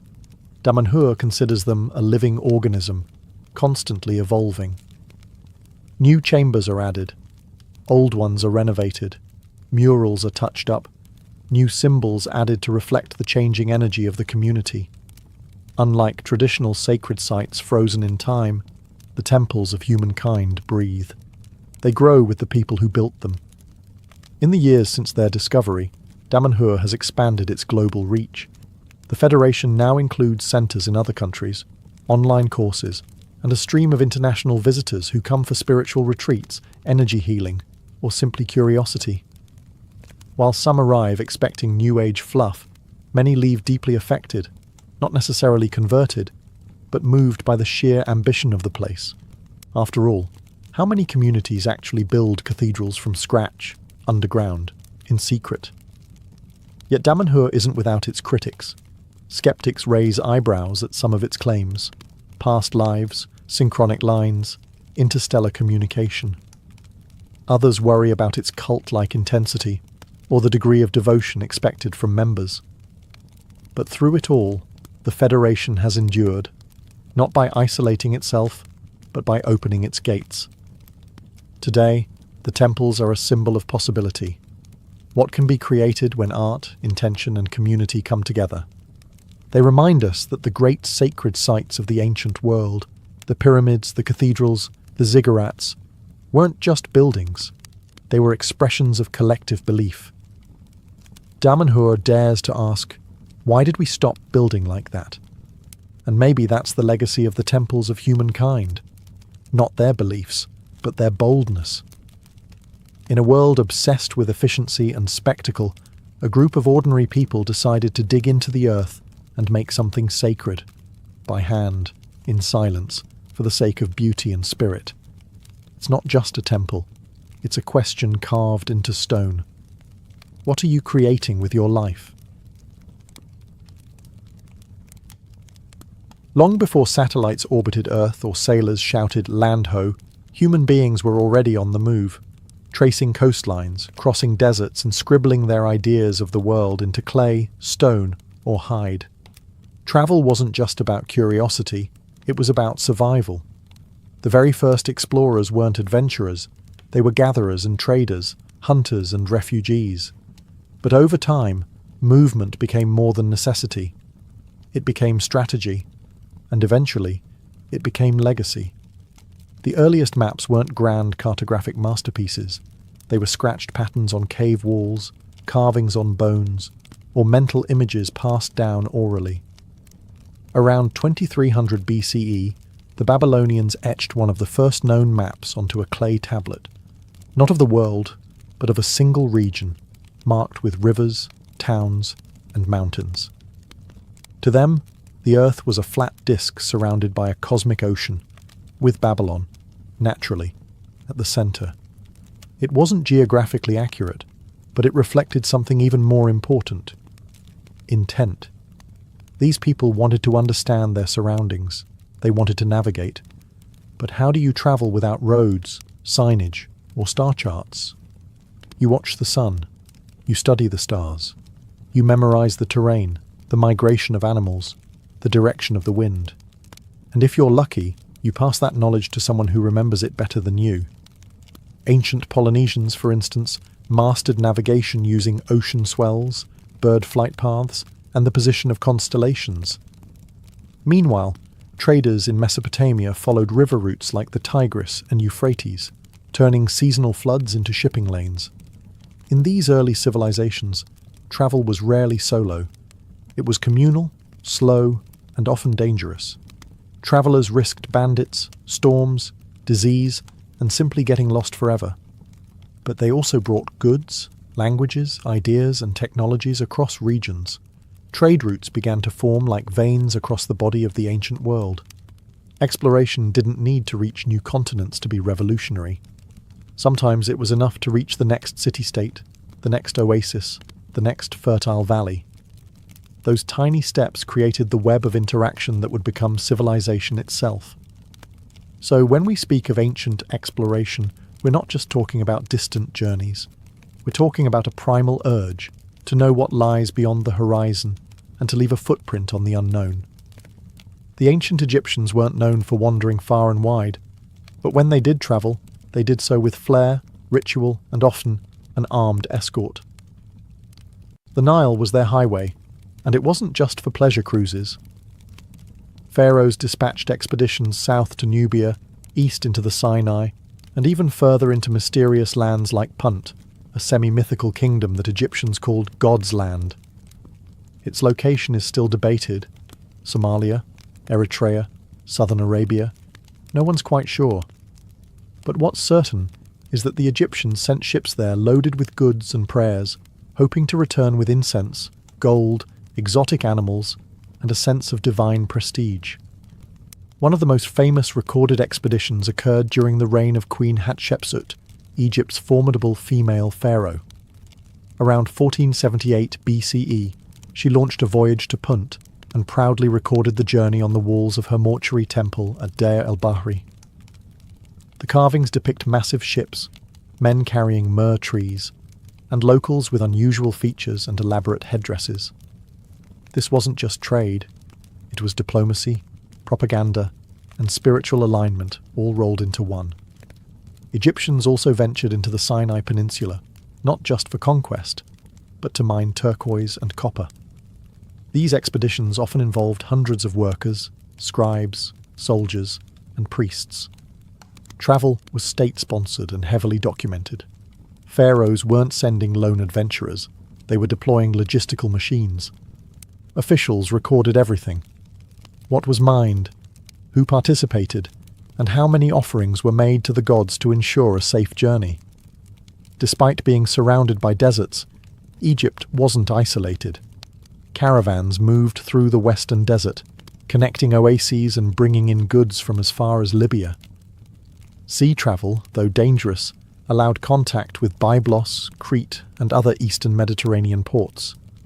But make no mistake, ancient Egyptian travel was not easy. Whether by land or boat, expeditions were slow, risky, and costly. Yet they were seen as essential extensions of divine order. When the pharaoh moved, Egypt moved.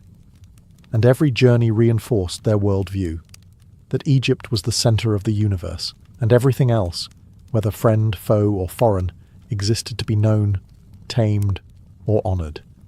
For them, exploration was not rebellion against the gods, it was service to them. If ancient Egypt looked inward toward its river and gods, the Phoenicians were the ones staring out across the sea, and building ships to chase the horizon. Emerging around 1500 BCE from the coastal cities of Byblos, Tyre, and Sidon, in present-day Lebanon, the Phoenicians didn't conquer land, they conquered water. And in doing so, they became the ancient world's most daring navigators and traders. They were not an empire in the traditional sense. No vast armies, no towering ziggurats. But they built something arguably more impressive, a network. The Phoenicians established trade routes that stretched across the Mediterranean, from the Levant to North Africa, to Cyprus, Sicily, Spain, and even to the mysterious edge of the Atlantic at the Strait of Gibraltar. Along the way, they founded cities, the most famous being Carthage, which would later rival Rome itself. What made them successful? Boats. Sleek, fast, and durable, Phoenician ships were the marvels of their day. They used a combination of oars and sails, with high hulls for protection and curved designs that cut through waves. These weren't just transport vessels, they were floating marketplaces loaded with cedar wood, glassware, textiles dyed with their famous purple pigment, and alphabetic script carved into stone and traded like high-tech. Yes, the Phoenicians also gave us one of the greatest tools for human connection, the alphabet. Their script simplified writing, moving from cuneiform and hieroglyphs to a system of just 22 characters. It would go on to influence Greek, Latin, and eventually our modern alphabets. But travel for the Phoenicians wasn't without peril. Pirates prowled the waters, storms could crush ships into splinters, and every new harbour brought the risk of unfriendly locals or economic competition. Still, they persisted, not as conquerors, but as connectors. They brought tin from Britain, silver from Iberia, papyrus from Egypt, and spices from Arabia. Some sources, including Herodotus, even claim that Phoenician sailors, under Egyptian sponsorship, circumnavigated Africa as early as the 6th century BCE. That's a bold claim. But if anyone in the ancient world could have pulled off such a feat, it was probably the Phoenicians. They didn't build monuments. They built routes, and in doing so mapped the heart of the ancient world through wind, wave, and trade. While Mediterranean sailors cut across waves and traded city to city, far to the east, another kind of journey was unfolding, slower, dustier, and just as transformative. In ancient China, travel didn't mean ships on the sea. It meant caravans crossing deserts, winding through mountains, and braving some of the most unforgiving terrain on Earth. This was the beginning of what we now call the Silk Road, a vast network of overland routes that connected East Asia with the Middle East, Central Asia, and eventually Europe. Its origins trace back to the Han Dynasty around the 2nd century BCE, when the Emperor Wu of Han sent an emissary named Zhang Qian westward to establish alliances against nomadic invaders. Zhang Qian failed in his political mission, but in doing so, he accidentally discovered entire civilizations beyond China's western frontier. He returned years later with stories of Persian goods, Central Asian horses, and exotic cultures. The emperor wasn't thrilled about the delay, but he was fascinated by the possibilities. Trade routes blossomed. Chinese merchants began exporting silk, lacquerware, spices, jade, and porcelain, products so desirable that they became status symbols from India to Rome. In return, caravans brought back horses, glassware, wool, and gold. But it wasn't just goods that travelled. Ideas, technologies, and religions crossed borders. Buddhism moved from India into China. Art styles merged. Instruments were exchanged.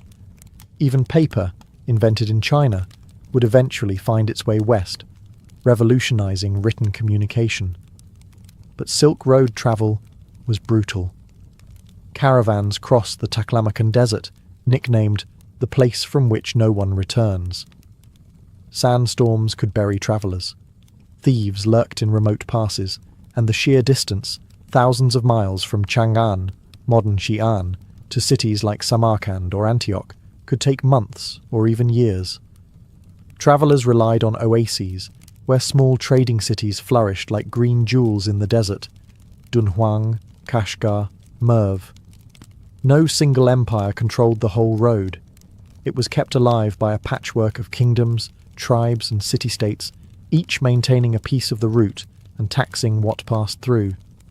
And yet, despite its complexity, it worked, creating a web of connection that reshaped the ancient world. The Silk Road wasn't a single trail.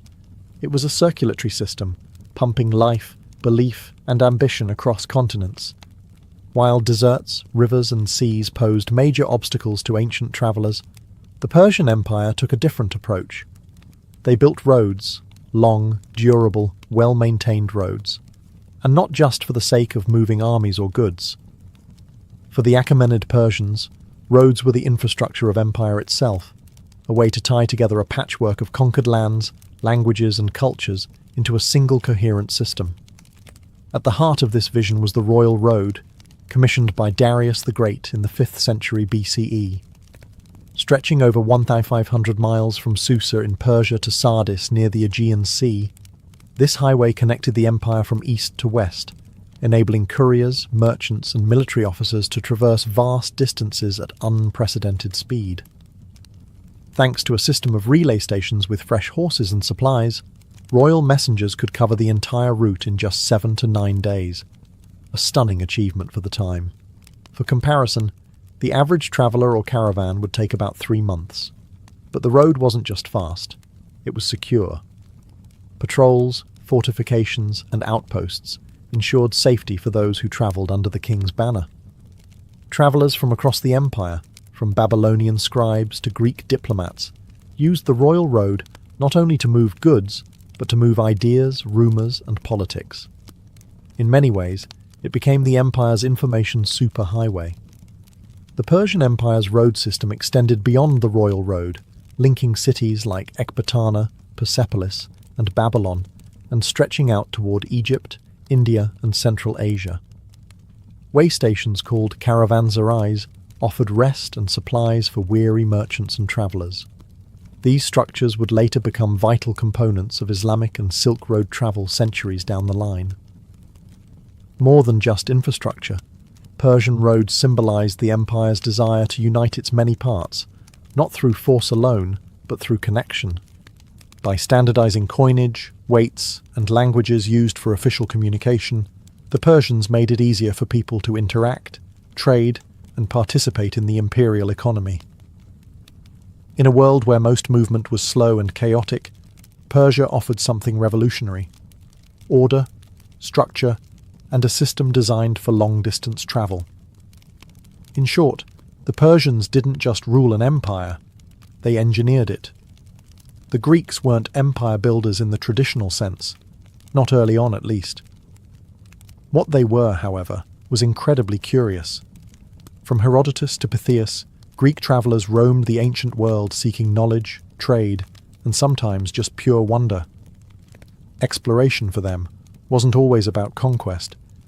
It was a way to ask questions, collect stories, and map the unknown. One of the earliest and most fascinating explorers was Pytheas of Massalia, modern Marseille, who around 325 BCE sailed beyond the known world, through the Straits of Gibraltar, up the Atlantic coast, and allegedly all the way to a mysterious northern land he called Thule. Many scholars believe he may have reached Iceland or Norway. He described strange phenomena like the midnight sun and frozen seas, things Mediterranean readers thought were mythical. But Pytheas wasn't a mythmaker. He was a scientist with a sailor's heart. Meanwhile, in the eastern Mediterranean, Greek merchants and philosophers travelled across Egypt, Persia, and India. Alexander the Great's campaigns in the 4th century BCE blew the Greek world wide open, creating the Hellenistic era, where Greek became a lingua franca, from Athens to Bactria. Cities like Alexandria, Antioch, and Seleucia became crossroads for goods and ideas. Travel was no longer an exception, it was an expectation. Then came the Romans, the engineers of empire. The Romans took travel and paved it, quite literally. With their famous road system, they connected cities across Europe, North Africa, and the Middle East. At its peak, the Roman Empire boasted over 250,000 miles of roads, including more than 50,000 miles of stone-paved highways. Roads like the Via Appia, built in 312 BCE, were feats of engineering designed to last, and many of them still exist today. Roman roads served the military first, enabling legions to move rapidly to crush rebellions, but they also enabled commerce, postal services, pilgrimages, and even tourism. Wealthy Romans visited Greek temples, Egyptian pyramids, and spa towns in Gaul. Guidebooks and travel anecdotes became popular reading. To the Romans, travel wasn't just practical, it was a statement. Roads proved the empire's reach. If a road led to your town, it meant you mattered. And with every mile laid in stone, Rome reshaped the ancient world's sense of distance, and connection. While land routes like the Silk Road carried caravans through deserts and mountains, another network, just as vast and ancient, stretched across the waters of the Indian Ocean. These were the maritime silk routes, connecting ports from East Africa to India, from the Arabian Peninsula to Southeast Asia. Long before the age of sail, sailors were navigating monsoon winds, crossing enormous distances and turning the ocean into a global marketplace. The key to it all? Monsoon winds, predictable seasonal currents that reversed direction each half of the year. Ancient mariners learned to time their journeys with the winds, heading east when they blew in from Africa, and west when they reversed. With this knowledge, ships could reliably cross the open ocean, making voyages that once seemed impossible. Indian merchants sailed from Gujarat and the Tamil coast, exporting spices, textiles, gemstones, and ivory. In return, they imported horses, incense, gold, and even exotic animals. Arab traders from ports like Aden and Oman carried goods to and from the Persian Gulf, while East African merchants in places like Rapta traded ivory and tortoiseshell. Chinese vessels, especially during the Han and later Tang dynasties, also ventured into the mix, exporting silk, ceramics, and lacquerware. By the 1st century CE, Greek and Roman ships were arriving in Indian ports like Baruch and Muziris, bypassing overland routes entirely. A Roman-era guidebook, The Periplus of the Erythraean Sea, describes in detail the bustling trade ports, goods exchanged, and routes followed by sailors across the Indian Ocean. This wasn't speculation. It was a manual for navigating global commerce. But the sea wasn't just a place of trade. It was also a highway for ideas. Buddhism spread from India to Sri Lanka and Southeast Asia via maritime routes. Islamic traders later carried their faith across the Indian Ocean, shaping entire coastal cultures in East Africa and the Malay world. Unlike the often militarized overland empires, the Indian Ocean trade network thrived on pluralism and cooperation. Ports became melting pots of language, religion, and cuisine. A Tamil merchant, a Swahili sailor, a Yemeni imam, and a Chinese diplomat could all do business in the same harbour. In this ancient sea, the tides didn't just carry ships, they carried civilizations. Not all ancient travel was driven by trade, war, or empire. For millions, the most powerful reason to journey was faith. Sacred sites, holy rivers, and distant shrines drew pilgrims across continents, often at great personal cost, in search of healing, enlightenment, or divine favour. These were not mere vacations. They were spiritual tests, acts of devotion in motion. In ancient India, pilgrimage was central to Hindu and Buddhist life. People travelled to bathe in the sacred Ganges, visit shrines like Varanasi or Bodh Gaya, or climb high into the Himalayas to seek out mountain hermitages. These journeys, often long and perilous, were believed to wash away karma and bring one closer to liberation. Buddhist monks journeyed not just within India, but beyond, spreading their faith along trade routes into Sri Lanka, Central Asia, China, and beyond. In Greece, pilgrims flocked to oracles like Delphi, where the priestess of Apollo spoke in riddles believed to reveal divine insight. Others visited healing sanctuaries like Epidaurus, where offerings and rituals were performed in hopes of curing ailments. These sacred journeys doubled as social and economic events, with vendors, entertainers, and civic ceremonies making pilgrimages community affairs. In the Roman Empire, religion was interwoven with state identity. Pilgrimages to temples and imperial cult centres were both acts of piety and political loyalty. Devotees might travel to the temple of Asclepius for healing or make the trek to Jerusalem, then under Roman control, as part of Jewish religious tradition, especially during festivals like Passover. Pilgrimage was also a cornerstone of Zoroastrian and Egyptian traditions.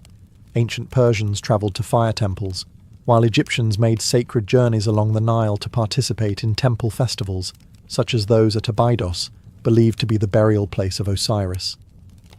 These sacred travels often blurred the lines between spiritual and political space. Roads were maintained not just for armies or merchants, but for the faithful. Shrines emerged along trade routes, and temples doubled as inns for pilgrims. As a result, pilgrimage helped knit together vast regions with shared belief systems and sacred geographies.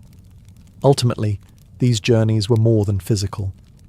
To travel in devotion was to symbolically leave behind one's ego, comforts, and attachments, and return transformed. The body moved across the land, but the soul journeyed far deeper. By the time the ancient world gave way to the medieval era, the foundations of global connectivity had already been laid, not by emperors alone, but by the countless travellers who braved the unknown. Merchants, pilgrims, explorers, and scholars had woven together a vast web of routes, overland and maritime, sacred and commercial, peaceful and perilous. What they left behind was not just footprints, but a legacy of exchange, of goods, ideas, faiths, and technologies that would shape civilizations for centuries. Travel changed everything. The spread of writing systems like the Phoenician alphabet helped standardize communication across borders. Religious movements, Buddhism, Christianity, Zoroastrianism, and later Islam, all owe their global reach to the steady footsteps of wandering teachers and believers. Spices from India flavoured Roman feasts. Chinese silk adorned Parthian kings. African gold crossed the Red Sea and ended up in Persian treasuries. But travel also reshaped how people thought about the world. Ancient geographers like Eratosthenes calculated the Earth's circumference with remarkable accuracy, using little more than sun angles and logic. Strabo and Ptolemy mapped continents using second-hand reports and daring assumptions. Even inaccurate maps were steps towards something larger, a vision of a connected Earth, where distant people were no longer myth, but fellow humans on different roads. These roads, rivers and sea lanes, would eventually evolve into the great trade networks of the medieval and early modern worlds. The Silk Road would merge into Islamic caravan routes. Roman roads would be walked by Christian pilgrims. Indian Ocean sailing knowledge would be inherited by Arab, Chinese, and eventually European navigators. Perhaps most remarkably, the spirit of ancient travel, this urge to reach out beyond the known, endures. The modern world may be powered by engines and GPS, but its heart still beats with the same curiosity that drove Phoenician sailors, Chinese caravanners, and Egyptian emissaries thousands of years ago. They didn't have passports, credit cards, or travel insurance, but they had boldness and vision and an unshakable belief that the world beyond the mountains, the dunes, or the waves mattered, that what lay beyond the horizon was worth the risk. And because they believed that, we inherited a world tied together, not just by trade or conquest, but by human movement itself.